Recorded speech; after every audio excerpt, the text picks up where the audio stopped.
Welcome to the November 28th, 2020 issue of Tokyo Spark. In this issue, we bring you some amazing downtown bars with fantastic views of the excellent night cityscape of Tokyo.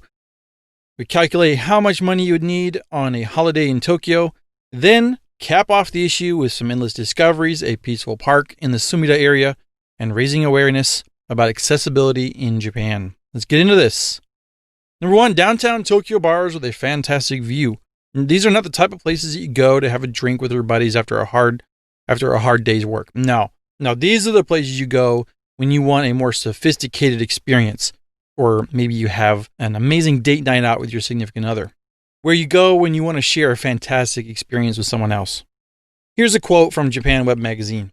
I'm going to introduce you to the best bars in Tokyo, where you can hang out and contemplate the beautiful night view of the city while enjoying your favorite beverage. Now, while these bars, they are the classy, unique experiences in downtown Tokyo, and they have a fantastic view of the city nightscape, particularly cool when viewed at night. So that's what makes these amazing. They're usually really high up in these skyscraper buildings, like the Peak Lounge is located in the Park Hyatt Tokyo Hotel in Shinjuku. It's up on the 41st floor and has an amazing, elegant atmosphere with fantastic lighting. You can't go wrong here when you're seeking a marvelous night out. Number 2, how much money do you need on a holiday in Tokyo? Now this is some timely bit of information, isn't it? Tokyo Cheapo brings us a cheapo hack to give some budget ideas when traveling to Tokyo during the holidays. I think you will enjoy how it quickly kind of covers many of the aspects of touring Tokyo, where to stay, how to move around, how to eat cheaply, and just plain old doing things on a budget when you're in Tokyo, which can be a little hard to do. But if you know what to do, you can actually enjoy Tokyo without spending a crazy amount.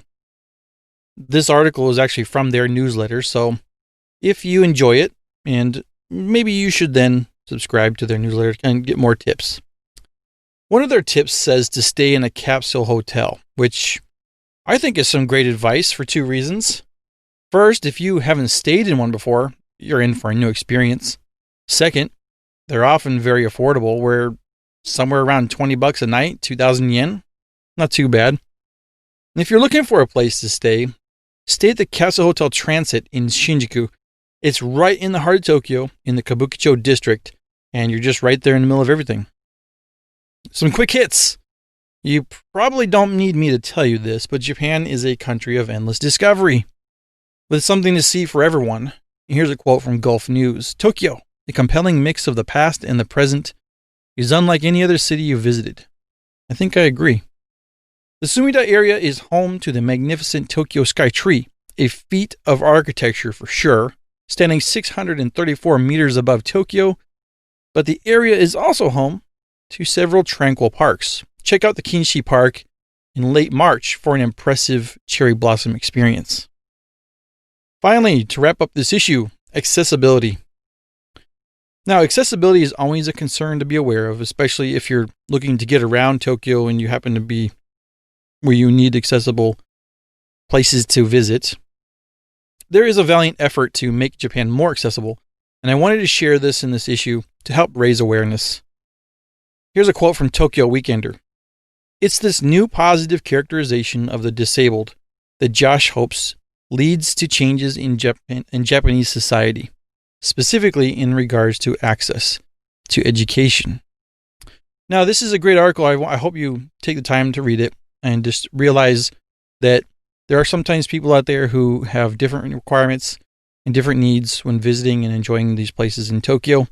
And maybe some small bit, it might help raise enough awareness that maybe some change can occur.